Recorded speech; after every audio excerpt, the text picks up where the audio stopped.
Indigenous youth and Indigenous grassroots organizations and so many folks can't access grants even at all because, they require audited financial statements. And if you're a grassroots group trying to get funds, how are you supposed to get funds to get a financial, like an audited financial statement, if you can't do either without the other first? And it's just this like messy process where it's like, we really want to support like Indigenous youth organizations or Indigenous youth groups, but you have to meet this obscene number of like criteria. You have to answer these very complicated questions. You have to be sponsored by a larger agency. And it should be about putting the money in the hands of the members of the community who are going to make that difference. And, there wasn't that out there necessarily. And so CRE, it's not the department I work for, but one of my colleagues, Alyssa, has started the creation grants through our website that essentially have eliminated a lot of those very complicated structures so that the money can get to you so that they can then become eligible. And,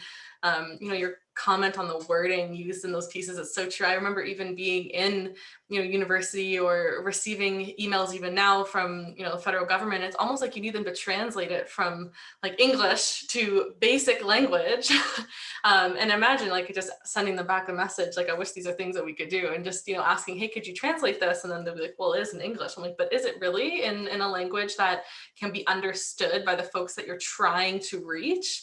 If it can't be, then what's like, how are you already trying to come up and to develop these safer spaces where you say you want to develop these policies or programs that are for the youth when, you're not creating language even from the start that is accessible to them?